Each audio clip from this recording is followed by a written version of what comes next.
Hello दोस्तों, स्वागत है आपका एजेएस ट्यूटोरियल्स में। आज हम लोग का टॉपिक है रैशनल यूज़ ऑफ एंटीबायोटिक्स। ठीक है, तो टॉपिक शुरू करने से पहले मैं चाहता हूँ कि आप लोग एक छोटी सी एक्सरसाइज करें।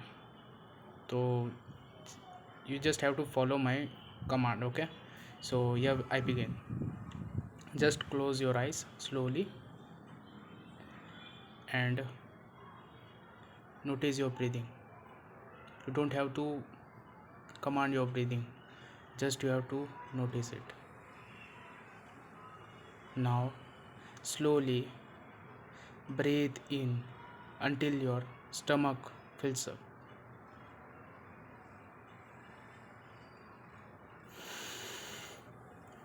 And hold the breath for 2 seconds.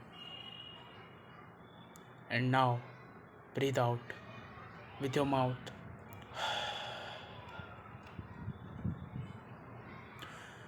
And now just open your eyes. Okay, so let's begin our topic, rational use of antibiotics. सो आज हमारा टॉपिक है रैशनल यूज़ ऑफ एंटीबायोटिक्स। तो चलो देखते हैं क्या है। तो एंटीबायोटिक्स के rational use of medicines. Okay, so rational use of medicines refers to the correct, proper and appropriate use of medicines. तो ये हमें क्या बता रही है कि भाई करेक्ट और अप्रोप्रिएट यूज़ ऑफ मेडिसिन्स हमें करनी है, ठीक है, और specifically antibiotics. Rational use requires that patient receives the appropriate medicines in the proper dose for an adequate period of time and the lowest cost to them and their community. Okay, so इसका मतलब ये है कि भाई patient एकदम correct treatment होना चाहिए patient का, और प्रॉपर डोज, ठीक है। अब एंटीबायोटिक में जनरली होता क्या है कि भाई अगर डोज कम होना तो उसका इफ़ेक्ट जो है वो शो नहीं होता, यानी थेरापेटिक इंडेक्स उसका जो रहेगा मतलब वो उतना अचीव नहीं कर पाएगा। तो एंटीबायोटिक का जो इफ़ेक्ट है माइक्रो ऑर्गेनिज्म पे जो पैथोजेनिक होते हैं उसको ऊपर शो नहीं कर पाएगा, ठीक है। अब कुछ पीरियड ऑफ टाइम के लिए हमें देना पड़ता है, याद रखना है यहाँ पर एक डोज में काम ख़त्म नहीं होता, एक सर्टेन पीरियड ऑफ टाइम तक हमें देना ज़रूरी है। और हमें एंटीबायोटिक्स लो कॉस्ट में होगा, यानी जितने भी लोग हैं वो सारे, चाहे वो मिडिल क्लास, पुअर और rich people, everyone could afford this antibiotics. Okay, let's just start with this general principle in the use of antibiotics. So here we begin. Introduction of antibiotics are one of the most commonly prescribed drugs today. यानी हमें आजकल देखते हैं कि भाई antibiotics जो है बहुत कॉमनली प्रिस्क्राइब किया जाता है ड्रग्स, ठीक है। Rational use of antibiotics is extremely as its use can adversely affect the patient, cause emergence of antibiotic resistance and increase the cost of healthcare. अब क्या है कि भाई हमें जो एंटीबायोटिक्स होती है वो हम प्रॉपर यूज़ नहीं करते हैं, और मतलब उसका एक टाइप से बोल सकते हैं मिस यूज़ कर सकते हैं एंटीबायोटिक्स का। तो एंटीबायोटिक्स का मिस यूज़ होने की वजह से कुछ एडवर्स इफ़ेक्ट है पेशेंट पे वो भी होंगे, और दूसरी चीज़ की भाई जो इफ़ेक्ट होना चाहिए एंटीबायोटिक का वो नहीं दिखेगा। वो इसलिए नहीं दिखेगा क्योंकि वहाँ पर एंटीबायोटिक रेजिस्टेंस हो चुका होगा, यानी जो हमारा ड्रग है वो काम ही नहीं कर पाएगा, ठीक है। और दूसरी चीज़ है कि भाई जो अगर उसको ट्रीट करना है तो फिर उसको लिए हाई कॉस्ट लगेगा, यानी हायर कॉस्ट वाले एंटीबायोटिक्स यूज़ करने पड़ेंगे जो कि बहुत मार्केट में कम अवेलेबल होते हैं और ज़्यादा कॉस्ट होती है उसकी, ठीक है। Prescribing an antibiotic comprises several phases. So these are the phases which is required for the prescribing of an antibiotics. So first of all, the first point says perception of need is an antibiotic necessary. So here we have to be remember that the why we need antibiotic, is it necessary or not. Okay, now the second point is choice of antibiotic, what is the most appropriate antibiotic. Okay, now as we know that according to the severity and the infection, and one of the most important part is which the infection is caused by the which particular or specific microorganism. According to that, which antibiotic is most suitable or most appropriate. Okay, now choice of regimen, what dose, route, frequency and are needed. So here we can see that amount of dose which is required to treat the which is required to treat infection, and which route is suitable. Okay, generally in severe cases we can see that parental route of antibiotics can be given, okay, can be, it is administered. Why? Because the patient is severe, and the oral route cannot cure, or we could say that it is not used for the emergency purposes. So this route, IV route, is used. Now generally some of the antibiotics are uh, very narrow therapeutic index. So what happens, we give it with a IV saline infusion. Okay, so this could be like having very good effect of antibiotic to the patient. Okay, now frequency and unneeded frequency, how many times, or how many uh, how many times we could give antibiotic in a repetitive doses. Okay, now fourth point is monitoring efficacy. Is the treatment effective? Okay, now we have to monitor the antibiotic, that कि भाई हम जो antibiotic दे रहे हैं उसका treatment effective हो रहा है कि नहीं, यानी कोई इफेक्ट आ रहा है कि नहीं भाई। अगर हम सिर्फ एंटीबायोटिक एडमिनिस्टर करते रहेंगे और अगर कोई इफेक्ट नहीं आया तो फ़ायदा क्या है हमें एंटीबायोटिक एडमिनिस्टर करने का। Okay, so is an antibiotic necessary? Antibiotics are generally only useful for the treatment of bacterial infection. Yes, antibiotic जो है हमेशा बैक्टीरियल इन्फेक्शन के लिए ज़्यादा यूज़फुल होता है। अगर हम एंटी मतलब ऐसा एक पेशेंट है, उसको वायरल इन्फेक्शन है, और अगर हम एंटीबायोटिक उसको एडमिनिस्टर करेंगे तो उसका कुछ फ़ायदा है या नहीं, वो आपको डिसाइड करना है। उसका कोई फ़ायदा नहीं होगा, क्योंकि पर्सन जो है उसको वायरल इन्फेक्शन हुआ है, उसको एंटीबायोटिक देकर उसको ठीक नहीं कर सकते हैं। ठीक है, it is important to remember that not all fevers are due to infections, and not all infections are caused by bacteria. The majority of infections seen in general practices are of viral origin, and antibiotics can neither treat viral infection not prevent secondary bacterial infection in this patient. So अभी हमने देखा है कि अभी मैंने बोला कि अगर पेशेंट को वायरल इन्फेक्शन हुआ है और अगर हम उसको एंटीबायोटिक प्रिस्क्राइब करेंगे तो एंटीबायोटिक उसको एंटीबायोटिक उसको ट्रीट नहीं कर पाएगा। ठीक है, अभी वही चीज़ है कि ज़्यादा करके जो फीवर्स होते हैं अभी, जैसे विंटर और मानसून के सीज़न में जो मोस्ट ऑफ द पीपल जो होते हैं वो कोल्ड से सफ़र करते हैं। ठीक है, अब जनरली क्या होता है, जो कोल्ड होता है वो एक हफ्ते या ज़्यादा से ज़्यादा 2 हफ्ता, उससे ज़्यादा नहीं होता। अगर उससे ज़्यादा होता है तो फिर वो कुछ उसे चेक कराना चाहिए। Okay, he should consult physician.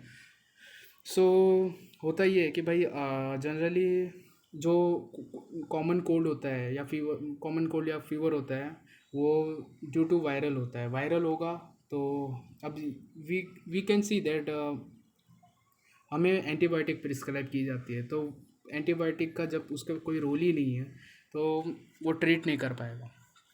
One where a bacterial etiology is established, an antibiotic may not be required, may not be always necessary. Many bacterial infections resolve spontaneously. Minor superficial skin infections may be more suitable treated with a local antiseptic. Collections of pus should be drained surgically, and if drainage is adequate, antibiotics are often not required. Okay, so basically यहाँ पर ये बताया गया है कि भाई common what are the etiology, यानी causes of bacterial infection, या फिर एंटीबायोटिक उसको ज़रूरी है या इट इज़ नेसेसरी और not. We have to we have to see that. Okay, many bacterial infection resolve spontaneously. Of course बहुत सारे बैक्टीरियल इन्फेक्शन हैं जो कि शॉर्टर पीरियड ऑफ टाइम के लिए होता है, तो वो अपने आप ही सेल्फ लिमिटिंग होते हैं। ठीक है, और सुपरफिशियल स्किन इन्फेक्शंस, अगर कोई स्किन इन्फेक्शन हुआ है तो लोकल एंटीसेप्टिक्स काम हो जाती है, उससे भी ट्रीट हो जाता है। इसीलिए एंटीबायोटिक जो है वो नेसेसरी नहीं है हर बार प्रोवाइड करना। ठीक है, और कलेक्शन ऑफ पस शुड बी ड्रेन्ड सर्जिकली। अगर समझो कि सपोज़ कि एक पर्टिकुलर रीजन पर पस जो है वो कलेक्ट हो गया है तो उसको फटाफट हमें निकालना चाहिए, और उसके बाद एंटीबायोटिक की भी ज़रूरत नहीं होती, क्योंकि वहाँ पर जो होते हैं बेसिकली बहुत सारे बैक्टीरियाज वगैरह भी प्रेजेंट होते हैं उस पस के अंदर। Okay, choice of an antibiotics. The successful outcome of therapy would be depend very much on choice of antibiotics agent. In the process of selecting an antibiotic, two main factors needed to be considered: the etiological agent and the patient. अब यहाँ पर हमें देखना है कि भाई antibiotic का choice जो है वो पेशेंट के ऊपर भी डिपेंड करता है और उसका एटियोलॉजिकल एजेंट। ठीक है, अभी यहाँ पर ऐसा है कि भाई पेशेंट जो है सपोज़ कि एल्डरली है या फिर या फिर नियोनेट है या फिर प्रेग्नेंट वुमन है, तो इसके बेस पे हमें एंटीबायोटिक को प्रिस्क्राइब करना चाहिए. And determination of aetiological agent depends on a combination of clinical acumen and laboratory support. Okay, या और laboratory report should always be reviewed in the light of clinical findings. Okay, so अभी generally infection जो होता है वो laboratory findings के through करना चाहिए. जैसे ब्लड कल्चर टेस्ट है, या फिर स्पेसिफिक अगर ट्यूबरकुलोसिस का साइन और सिम्टम्स दिख रहे हैं तो ट्यूबरकुलिन टेस्ट है, या फिर फॉर एग्जांपल अगर टाइफॉइड है तो वाइडल टेस्ट है. ये मतलब स्पेसिफिक अगर हमें जो साइन और सिम्टम्स जो है किसी पर्टिकुलर इन्फेक्शन के लग रहे हैं तो उस स्पेसिफिक चीज़ के ऊपर हमें लेबोरेटरी टेस्ट फाइंडिंग करनी चाहिए. The patient, several patient factors have to be considered in selecting an antibiotic. Age is an important factor. The very young and very old tend to be more prone to the adverse effects of the antibiotics. Neonates have immature liver and renal function which affect their ability to meet to metabolize or excrete antibiotics. Elderly patients are more likely to suffer from nephrotoxicity and allergic reactions. अब यहाँ पर हमने देखा कि patient, मैंने बताया था कि अभी जो पेशेंट है वो न्यूनेट है, प्रेग्नेंट है या फिर एल्डर है. अगर समझो कि न्यूनेट है, न्यूनेट के अंदर कुछ एंटीबायोटिक्स जो है वो प्रिस्क्राइब नहीं करनी चाहिए या फिर कॉन्ट्राइंडिकेटेड है. फॉर एग्जांपल अगर हम देखें तो क्लोरामफेनिकोल जो है वो न्यूनेट में क्या करते हैं, ये नियोनेट के अंदर कॉन्ट्रा इंडिकेटेड है. और टेट्रासाइक्लिन तो देनी नहीं चाहिए, ना तो नियोनेट में और ना ही प्रेग्नेंट वुमन में. और एल्डरली पेशेंट में एक्चुअली होता क्या है कि भाई और ऑर्गन्स जो होते हैं वो उनके फंक्शंस जो होते हैं वो थोड़े कम हो जाते हैं, तो इसलिए वहाँ पर जो है ड्रग्स जो रहती है वो थोड़ा ज़्यादा टाइम तक के लिए बॉडी के अंदर रहती है. तो वो अगर समझो कि रीनल फंक्शन उसका कम है तो नेफ्रोटॉक्सिसिटी कर सकती है और एलर्जिक रिएक्शन कर सकती है. Dosage modification would also have to be made in those patient with hepatic और renal impairment. Antibiotic should also as far as possible be avoided in pregnancy, and when it is necessary to use an antibiotic, beta-lactam antibiotics and erythromycin are probably the safest. A history of allergy to antibiotics should always be sought before administration. ठीक है, तो अब यहाँ पर क्या है कि भाई डोसेज मॉडिफिकेशन हमेशा इंपॉर्टेंट है. क्यों? क्योंकि भाई अगर समझो कि हेपेटिक या रीनल फेलियर पेशेंट है या ये पेशेंट के अंदर अगर हम एंटीबायोटिक प्रिस्क्राइब करेंगे तो of course there are more chances to be having a drug toxicity. Okay, और antibiotic should as far as possible be avoided in pregnancy. Of course देखो प्रेग्नेंट वूमन के अंदर एंटीबायोटिक कभी भी एडमिनिस्टर नहीं करनी चाहिए. ठीक है, अगर एडमिनिस्टर करते हैं तो ज़्यादा से ज़्यादा थर्ड ट्राइमेस्टर तक कर सकते हैं, वो भी स्पेसिफिकली बीटा लैक्टम एंटीबायोटिक्स और एरिथ्रोमाइसिन दे सकते हैं. और सेफेस्ट तो बोल ही नहीं सकते, पर फिर भी थोड़ा बाकी सारे एंटीबायोटिक्स के कंपैरिजन में ये थोड़ा सा कम है, मतलब ये थोड़ा सेफ है. Okay, history of allergy of antibiotic should always be sought before administration. ये हमें देखना चाहिए कि भाई पेशेंट के अंदर कोई एंटीबायोटिक से एलर्जी का हिस्ट्री है या नहीं. अगर है तो हमें उसको सॉल्व करना चाहिए. ठीक है, duration of treatment.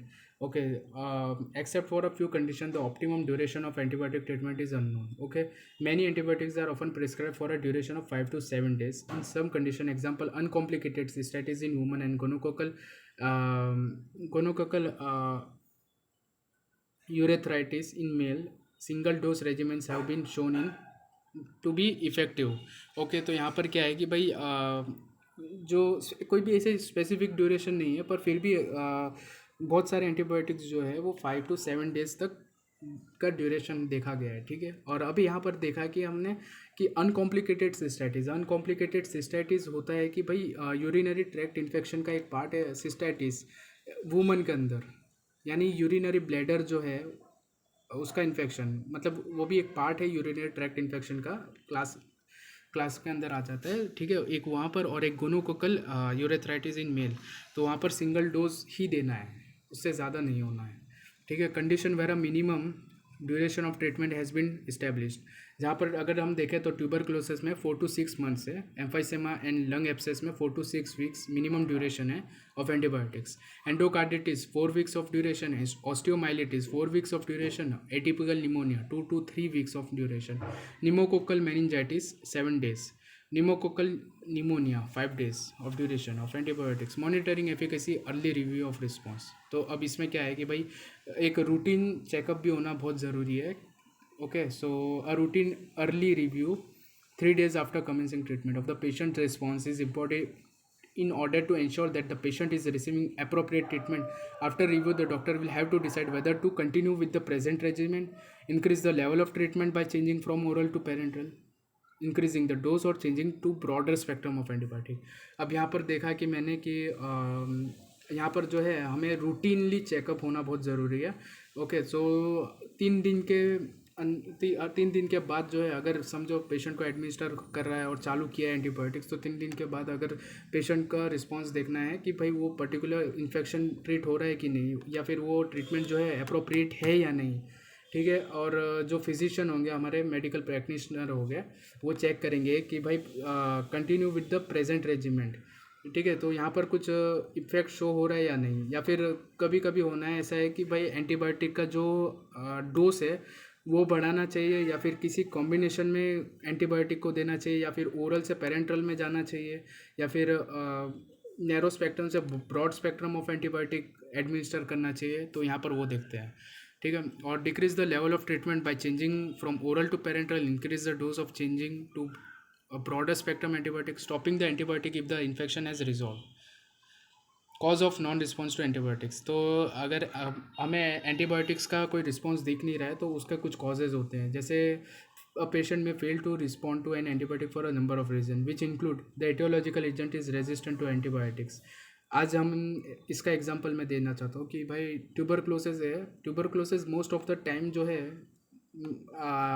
Multi drug resistance हो चुका है, या फिर बहुत सारी जगहों पर एक्सट्रीमली ड्रग रेजिस्टेंट ट्यूबरक्लोसिस हुआ है, तो वहाँ पर जो है तो ये एक फैक्टर भी है इम्पॉर्टेंट। द डायग्नोसिस इनकरेक्ट, अगर समझो पेशेंट को अगर पेप्टिक अल्सर डिजीज़ हुआ है और उसको कुछ रॉन्गली डायग्नोस कर दिया।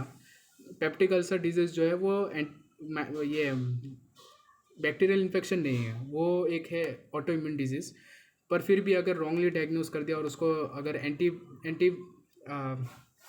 बैक्टीरियल देकर उसको ट्रीट करना का ट्राई किया तो नहीं होगा उससे। The choice of antibiotic is correct but the dose and और route of administration is wrong. यहाँ पर के भाई एंटीबायोटिक तो बराबर है, चॉइस भी बराबर है एंटीबायोटिक की, पर या तो डोज या तो रूट ऑफ एडमिनिस्ट्रेशन अगर गलत है तो वो भी एक चांसेस है। The antibiotic can not reach the site of infection. Okay, there is a collection of pus that should be drained surgically और फॉरेन और devitalise tissue that should be remove. Antibiotic fever, okay, oral therapy should be use in preference to parenteral therapy. क्यों? क्योंकि oral therapy अगर patient जो है एक condition में है कि वो थोड़ा नॉर्मल है, मतलब बहुत सीवियर केसेस नहीं है, तो उसे ओरल थेरापी पे पहले रखनी चाहिए। अगर वो अगर वो पेशेंट बहुत ज़्यादा सीवियर है तो उसे पेरेंट्रल थेरापी पे शिफ्ट कर देना चाहिए। Parenteral therapy is associated with a greater risk of serious side effects, high cost, additional cost of syringes, needles, risk of infection from contaminated equipment. Of course देखो अभी यहाँ पर देखा हमने कि भाई पेरेंट्रल थेरापी जो होती है वो क्या होता है कि भाई उसमें ज़्यादा रिस्क होता है एडवर्स इफेक्ट्स का। और हमने देखा अभी कोविड में कि भाई जो पेरेंट्रल एंटीबायोटिक्स थी उसका कॉस्ट बहुत ज़्यादा था। Additional cost of syringes, needles, risk of infection. Of course देखो अभी यहाँ पर अगर नीडल्स जो है वो कंटामिनेटेड हुए तो वो जो सीधा ब्लड में इन्फेक्शन होने के ज़्यादा चांसेस हो जाते हैं। ठीक है, तो यहाँ पर कुछ रेफरेंसेस है जिससे मैंने ये पॉइंट्स उठाए। और text book of clinical pharmacy by K प्रथा और comprehensive pharmacy review by Leon Shargel, और विकीपीडिया से और medlineplus.com से, और text book of community pharmacy by Gaurav Agarwal. ठीक है, please thank you so much for watching my whole video, and please if you are new to our channel or if you are watching this for the first time to our channel, then please subscribe to my channel and like it, and also don't forget to share it. And if you need anything to be improved in my video, then please comment it, okay? तो मुझे feedback मिलेगा। और अगर video अच्छा लगा तो please like करें, तो इससे हमारा मोटिवेशन बढ़ेगा। और कमेंट करके बताइए कि आपको नेक्स्ट टॉपिक किस चीज़ के ऊपर चाहिए। Thank you so much, bye, take care.